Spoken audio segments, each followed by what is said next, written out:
누가복음 17장 20절부터 37절까지 함께 봉독합니다.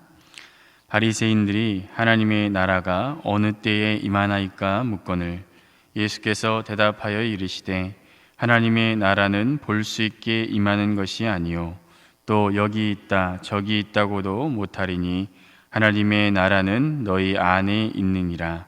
또 제자들에게 이르시되 때가 이르리니 너희가 인자의 날 하루를 보고자 하되 보지 못하리라. 사람이 너희에게 말하되 보라 저기 있다 보라 여기 있다 하리라. 그러나 너희는 가지도 말고 따르지도 말라. 번개가 하늘 아래 이쪽에서 번쩍이어 하늘 아래 저쪽까지 비침같이 인자도 자기 날에 그러하리라. 그러나 그가 먼저 많은 고난을 받으며 이 세대에게 버림바 되어야 할지니라. 노아의 때에 된 것 같이 인자의 때에도 그러하리라. 노아가 방주에 들어가던 날까지 사람들이 먹고 마시고 장가들고 시집가더니 홍수가 나서 그들을 다 멸망시켰으며 또 롯의 때와 같으리니 사람들이 먹고 마시고 사고 팔고 심고 집을 짓더니 롯이 소돔에서 나가던 날에 하늘로부터 불과 유황이 비오듯 하여 그들을 멸망시켰느니라. 인자가 나타나는 날에도 이러하리라. 그날에 만일 사람이 지붕 위에 있고 그의 세간이 그 집 안에 있으면 그것을 가지러 내려가지 말 것이요 밭에 있는 자도 그같이 뒤로 돌이키지 말 것이니라. 롯의 철을 기억하라. 무릇 자기 목숨을 보전하고자 하는 자는 잃을 것이요 잃는 자는 살리라. 내가 너희에게 이르노니 그 밤에 둘이 한 자리에 누워 있음에 하나는 데려감을 얻고 하나는 버려둠을 당할 것이요 두 여자가 함께 맷돌을 갈고 있음에 하나는 데려감을 얻고 하나는 버려둠을 당할 것이니라. 그들이 대답하여 이르되 주여 어디오니이까? 이르시되 주검이 있는 곳에는 독수리가 모이느니라 하시니라. 아멘. 하나님 나라의 현재와 미래라는 제목으로 말씀 나누고 기도하겠습니다. 오늘 본문은 바리새인들의 질문으로부터 시작합니다. 바리새인들이 하나님의 나라가 어느 때 임합니까? 언제 하나님의 나라가 임합니까? 그렇게 질문을 합니다. 바리새인들이 이렇게 질문하는 의도가 무엇이었을까요? 바리새인들이 예수님의 말을 잘 믿고 신뢰하는 사람들은 아니었죠. 그럼에도 불구하고 예수님에게 가서 이런 질문을 했다는 것은 어떤 믿음에서의 동기라기보다 예수가 하나님 나라에서 가르치니 뭐라고 하는지 한번 들어보기나 해보자는 그런 생각이지 않았을까 싶습니다. 나름대로 이 구약에 정통하다고 자기들이 이 구약을 잘 안다고 생각했던 이 바리새인들이 생각한 하나님의 나라, 그들이 염두하고 있는 그들이 생각하고 있는 하나님의 나라는 무엇이었을까요? 일반적으로 당시 유대인들은 구약 시대의 다윗 시대 같은 그런 그 지역, 가나안 땅을 비롯한 그 주변 지역을 다 다스리고 장악한 그런 부강한 나라, 그들이 생각하는 하나님의 나라는 바로 그런 것이었습니다. 그래서 예언서들에서 얘기한 그 시온의 영광이 빛나는 그런 화려한 하나님의 나라, 다윗 왕과 같은 시대가 언제 다시 올 것인가? 이 로마로부터, 이 세대로부터 그런 힘을 얻게 될 때, 영광을 얻게 될 때가 언제인가? 그런 어떤 이기적인 자기들의 생각 속에 지금 하나님의 나라를 가지고 질문을 한 것이죠. 하지만 예수님은 그 질문과는 동문서답 같은 이야기를 하십니다.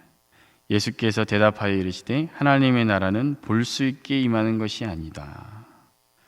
어느 때에 임하냐고 물었는데 시기에 관한 얘기가 아니라 볼 수 있게 임하는 것이 아니다, 이렇게 말씀을 하세요. 그리고 하나님의 나라가 너희 안에 있기 때문이다, 이렇게 말씀하십니다. 그들이 생각하는 하나님 나라에 대한 그 이해가 조정이 필요했습니다. 이제 예수님을 통해서, 메시아를 통해서 이루어지고 있는, 이 땅에 임했고 이루어지고 있는 하나님의 나라는 구약시대같이 더 이상 물리적이고 공간적인 가나안 땅에, 예루살렘에 제한된 그런 하나님의 나라라기보다 물리적이고 그런 공간적인 개념을 초월한 그런 하나님의 나라일 것을 말씀하시기 때문에, 그래서 예수님은 너희 안에 있다. 어디 뭐 예루살렘이니 뭐 가나안 땅 어디니 그런 것이 아니라 이미 너희 안에 있다. 그렇게 하나님 나라에 대한 개념을 다시 지금 해주시려는 그런 생각으로 이렇게 대답을 하신 것이라 생각합니다. 이 너희 안에 있다는 것이 무슨 뜻인가? 너희 안에 있다. 우리가 하나님 나라의 본질은 이미 여러 차례 말씀드렸습니다만 하나님의 주권과 통치죠. 하나님의 주권과 통치가 임하는 곳이 하나님 나라입니다. 그것이 어디냐는 것보다 더 중요한 것은 장소와 상관없이, 관계없이 하나님의 통치 아래, 하나님의 주권 아래 있는 곳, 그곳이 하나님의 나라다.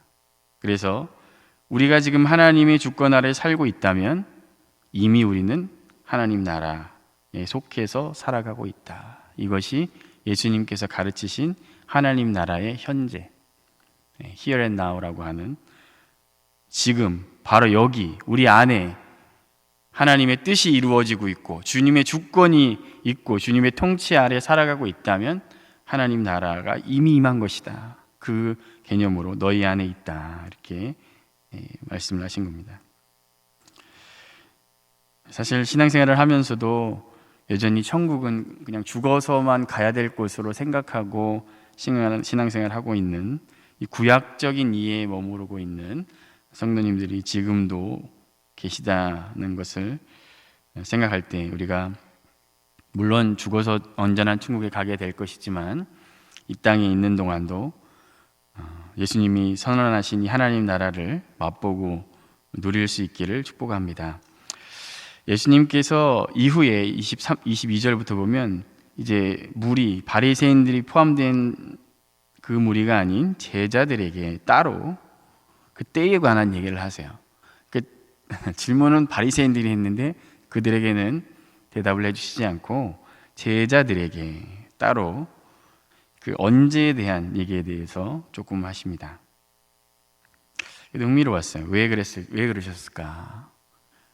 예수님 자꾸 종종 그런 얘기를 하시거든요. 들을 귀 있는 자는 들을지어다.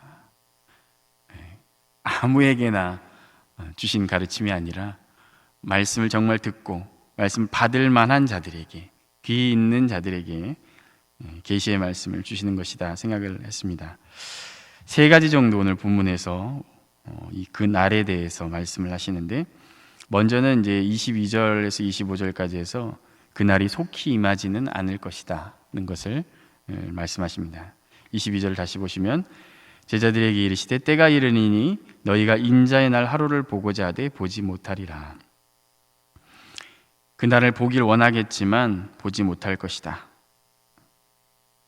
제자들도 사실 같은 바리새인과 당시 비슷한 하나님 나라의 그런 이해를 가지고 있었습니다. 너희가 보기를 원하지만, 그 영광이 속히 임하기를 원하지만 그러나 보지 못할 거다. 그렇게 얘기를 하십니다. 그 나라가 그들이 완성된 하나님의 나라, 그들이 생각하는 만큼 그렇게 빨리 올 것은 아니기 때문에 그렇게 얘기하시는 겁니다.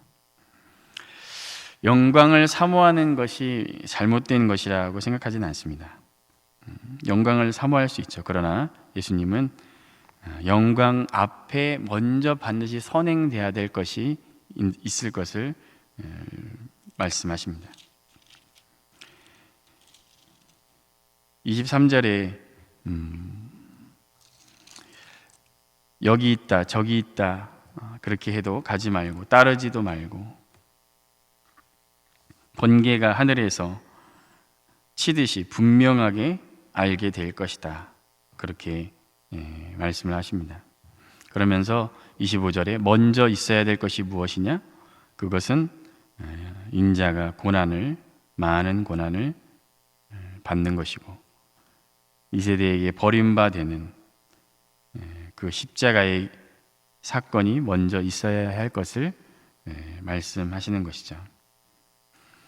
그러니까 영광을 사모하고 영광을 바라보는 것이 문제는 아닌데, 근데 고난 없는 영광, 십자가 없는 영광, 여기 있다 저기 있다 하면서 사람들을 미혹시키는 그런 거짓말에 속지 말아야 할 것을 분명하게 말씀하시는 겁니다.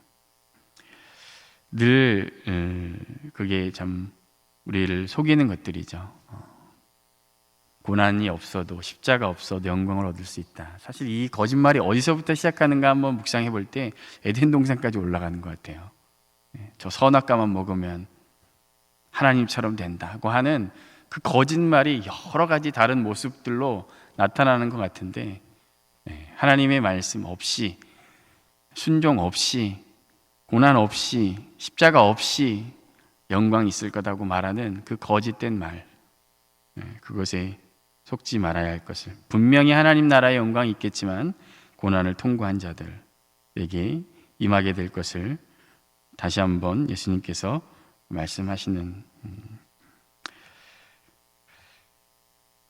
그날이 언제 될 것이냐, 어디냐, 그런 것보다 우리가 늘 더 생각해야 될 것은 그 나라를 위해, 그 나라를 위해 내가 감내해야 될 것은 무엇인가? 나의 사명과 나의 십자가는 무엇인가? 그것을 늘 고민하면서 주님을 따르는 성도들이 되어야 할 줄 압니다. 두 번째로 26절부터 30절까지 해서 그날에 관해서 예수님은 노아의 때, 소돔의 때와 같을 것이다, 그렇게 말씀하십니다. 노아의 때의 특징으로 우리가 자주 아는 말씀이 27절에 기록되어 있듯이, 노아가 방주에 들어가던 날까지 사람들이 먹고 마시고 장가들고 시집가고, 먹고 마시고 장가들고 시집가고, 이게 노아의 시대의 때의 특징이었다고 말씀하시고, 롯의 때의 특징도 같죠. 사람들이 먹고 마시고 사고 팔고 심고 집을 짓고 이런 것들. 나쁜 일은 아니다. 나쁜 일은 아닙니다. 일반 은총 속에서 허락된 일들입니다. 사실 잠언에서는 이런 것들을 가지고 뭐라고 얘기하냐면 하나님이 인생에 주신 기쁨들이다, 그렇게까지 얘기합니다. 그러니까 이것이 그 자체로 잘못된 것은 아닌데, 예수님이 왜 이것을 문제로 삼으셨습니까? 그것은 사람마다 바쁘고 분주하게 살아가지만, 그러나 그것이 하나님의 나라와 전혀 관계없는, 하나님과 아무런 관계없는 그런 삶으로 그친다면 그것은 악한 것이기 때문에, 자체가 문제는 아니지만, 그러나 그 선물을 주신 하나님과는 아무런 상관없고, 그것을 통해 이뤄야 할 하나님의 나라와 아무 상관없는 삶, 그것은 악한 삶이기 때문에 이렇게 말씀을 하십니다. 사실 성경에서 말하는 악에 대해서 우리가 생각할 때 도덕적인, 우리가 생각하는, 일반적으로 생각하는 그런 도덕적인 악보다 더 근본적인 악은 영적인 악함이죠. 영적인 악함. 그것이 바로 지금 여기 나와 있는 것처럼 교만하고 불순종하는 것, 하나님이 계심을 알고도 하나님을 섬기지도 않고, 자기와 인생의 주인이 자기인 줄 알고 정체성과 사명은 망각한 채 살아가는 그 교만, 그 불순종, 그 영적인 악함, 그것이 근본적인 악이다, 그렇게 성경은 우리에게 가르치고, 예수님은 말세가 될수록, 그날이 가까울수록 더 많은 사람들이 그렇게 살아갈 것이다, 그 끝은 멸망이다, 분명히 오늘 두 번이나 강조하시죠. 다 멸망시켰으며 멸망시켰느니라. 존재의 이유가 없으면 망합니다. 늘 이게 제 머릿속에 늘 잊지 않으려고 생각하는 그런 한 문장 중에 하나인데, 존재의 이유가 없으면 망한다. 세월을 아껴서 주님의 오심을 준비하면서 살아가는, 그 길을 예비하는 성도로 살아가는 저와 여러분이 되기를 소망합니다. 31절에 35절까지 해서는 그날에 관련해서 뒤로 돌이키지 말라, 롯의 철을 기억하라 말씀하십니다. 어제도 우리 얘기 들었죠. 소돔과 고모라에 롯의 처가 왜 뒤돌아봤을까요? 롯의 처가 뒤를 돌아본 이유는 무엇일까요? 자기 손으로 이룬 것들, 그동안 그렇게 아까 있던 대로 집을 짓고 세우고 자기 인생에 자기가 열심히 이뤄낸 것들, 그것들에 대한 아까움, 미련, 포기할 수 없는 그런 것들을 생각할 때 뒤를 돌아본 것이다 생각을 해봅니다. 제가 여기까지 오려고 얼마나 애썼는지 아세요? 제가 여기까지 오려고 얼마나 수고했는지 아세요? 이거를 놔두고 떠나라고요? 그 심리가 뒤를 돌아보게 만든 것이다. 사실 우리가 잘 알지만, 다 잘 알고 계시지만 외면하고 싶은 진실이 불구용어긴 합니다만 공술의 공수거죠. 공술의 공수고, 뭘 갖고 오는 것도 아니고 뭘 갖고 갈 수도 없다라는 것. 그 본질을 잘 알매도 불구하고 늘 그런 것들을 붙잡고 싶은, 전도서에도 그런 말씀 있지 않습니까? 헛되고 헛되니 모든 것이 헛되도다. 물론 우리가 지나친 허무주의나 비관론에 빠져서 무책임하게 현실을 살아가는 것도 하나님이 원하시는 것은 아니지만, 그러나 우리가 그날을 기대하고 인자의 때를 바라보고 하나님 나라를 바라보는 사람들이라면 지나치게 세상에 얽매이지 말라. 손에 이룬 것들, 그것들 붙잡으려고 그렇게 발버둥 치고 얽매이는 그런 삶을 살아가지 말 것을 예수님께서 말씀하신 겁니다. 이 땅은 우리가 영원히 거할 집이 아니고 처소가 아니라는 것을 오늘 새벽 다시 한번 분명하게 기억하고, 우리 돌아갈 본향이 있고, 그렇기 때문에 얽매이지 말고 위의 것을 더욱 사모하는 저와 여러분이 되기를 소망합니다.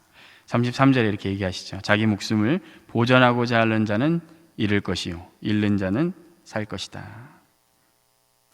목숨을 보전하고자 한다, 이 말은 앞에 말씀드린 것처럼 이 땅의 소유나 삶에 집착하고 그것을 붙잡으려고 하면 잃게 될 것이고, 오히려 잃는 자, 하나님의 나라를 위해 사용하고 하나님의 영광을 위해 그 가진 것들을 다 잃어버리는 자, 그런 자들이 오히려 진정한 삶을 얻고 생명을 얻게 될 것을 재차 강조하십니다. 34절 35절의 이미지가 좀 강하죠.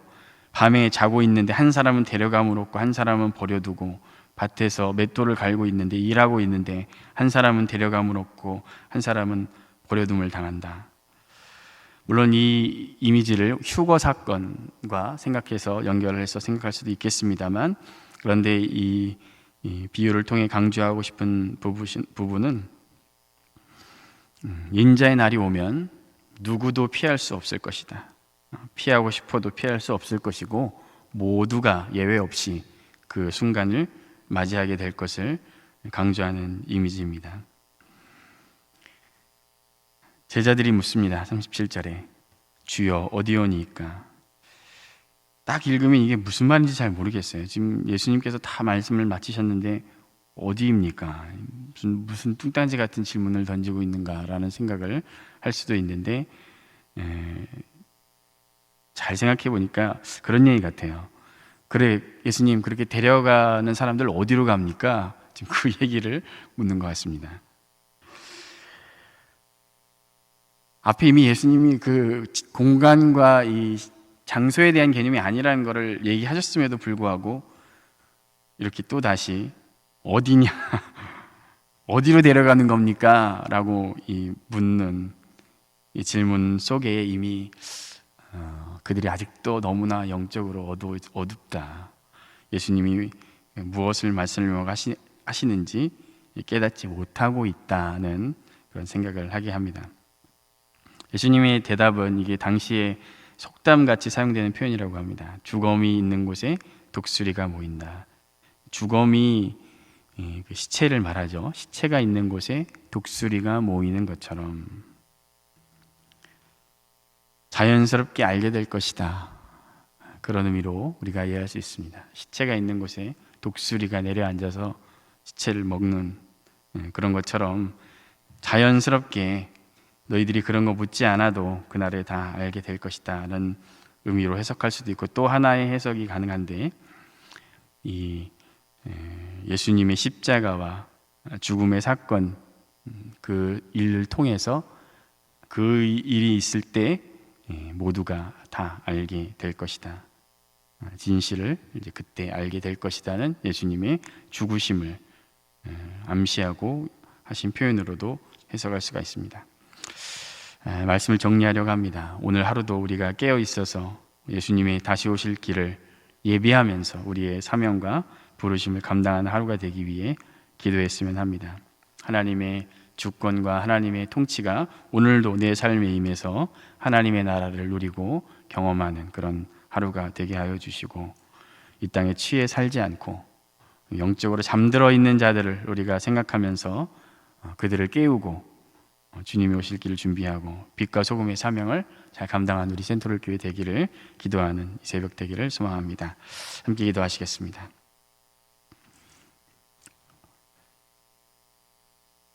주님, 어느 때 오실는지 아는 이가 없지만 늘 깨어서 주님 맞는 다시 오실 길을 예비하는 기름을 준비한 성도들로 서 있게 하여 주시옵소서. 이 땅에 얽매이는 것들에 얽매이는 삶 살아가지 않게 하여 주시고, 오직 주님의 나라와 주님의 영광을 이루고 주님의 뜻을 이루는데 오늘 이 하루도 살아가기 힘쓰는 저희들 되게 하시며, 우리 센트럴 교회를 통해서 하나님 이루기 원하시는 이 시대의 사명과 이 시대의 부르심을 잘 감당하는 주님의 영광을 나타내고 죽은 이들을 살리고 깨우는 센트럴 교회 되도록 사용하여 주시고 축복하여 주시옵소서. 예수님의 이름으로 기도하옵나이다.